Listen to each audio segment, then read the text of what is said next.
Okay, good morning everyone. Once again, we are going to discuss about the generic process model for the software engineering subject.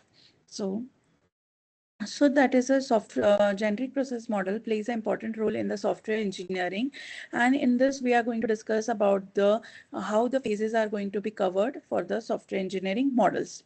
So in a generic process model, that is a process is a collection of activities, action, and tasks for a work product to be created. All this resides within a framework or a model that define the relationship between the process with one another. So we can able to find out here in the diagram, there is a software process that we are going to follow for the development of the software. And there will be the process framework and the umbrella activities which we are going to cover.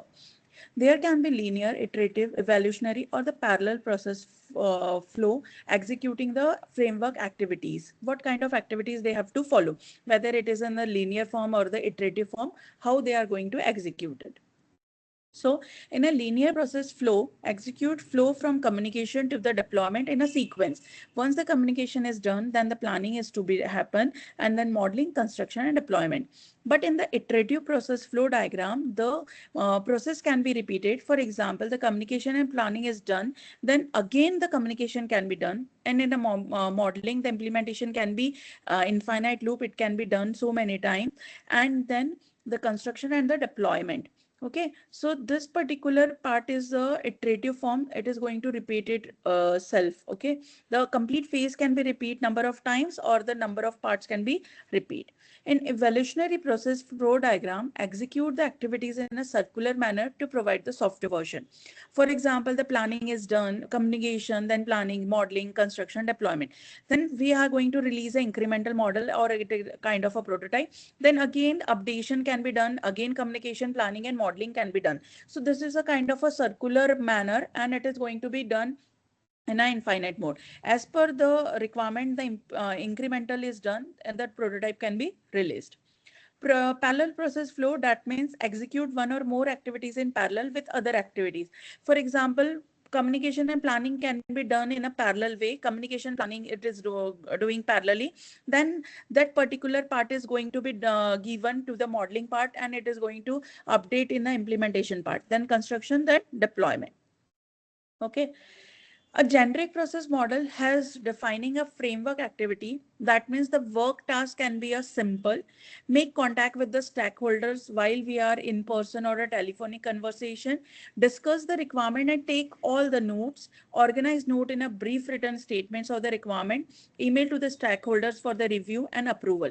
Until and unless we are not getting the approval through the mail or some other part, through the telephonic or the approval letter, until and unless we cannot proceed with the implementation part. If the project is complex, then go for the inception, elicitations, elaborations, and the negotiation, specification, and validation. This is the generic process model that we are going to use. In a simple software development life cycle, we are following the requirement, planning, then all the phases that we have discussed. But in the generic process model, that along with the traditional part of the software development life cycle, we are following the generic process model as per the industry point of view. We are following the inception, elicitation, elaboration, and negotiation, and specification and validations. Identify a task set. That means task sets are actually list of work to be done to accomplish objective of software engineering action.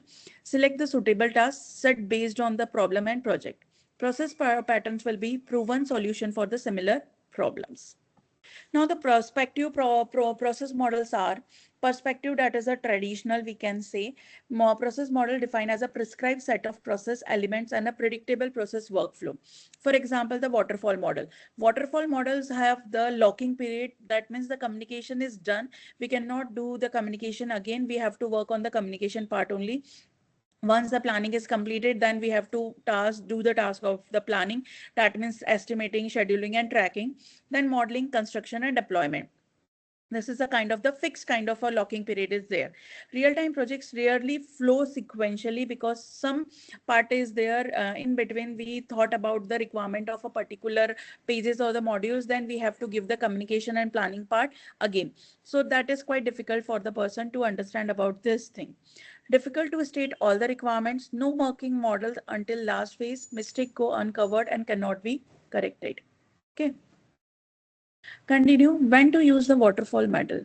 When the requirements are constant and not changed regularly, applications is not complicated and big, a project is short and simple, where the tool and technology used is consistent and is not changing, when the resources are well prepared and are available to use.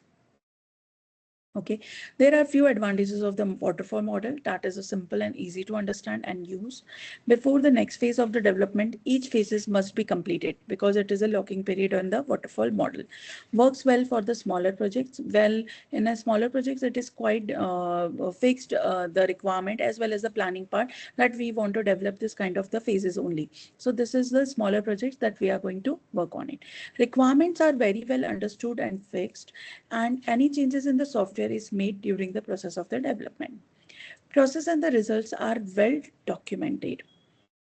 Okay, the disadvantages are his because high amount of risk and uncertainty. Errors can be fixed only during the phases.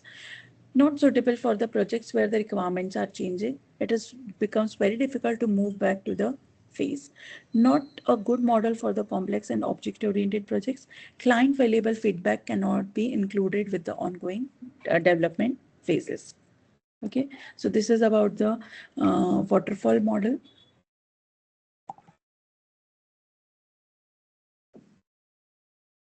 Use in industry. We can find out the details. So here we will get some information about it. This is a linear sequential project management that we are understanding about it, and it is best suited for the stable, well-defined project in regulated industry like aerospace or Boeing, because it is already predefined, architecture is fixed. It is not going to change. Any new requirement cannot be given in between. Okay, so these are the things which can be used. You can find out some research papers on the basis of this also.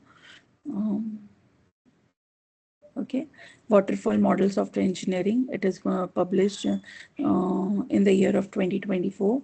So you can go through with the research or the papers also, the designing phase, implementation, how the SDLC waterfall model are working.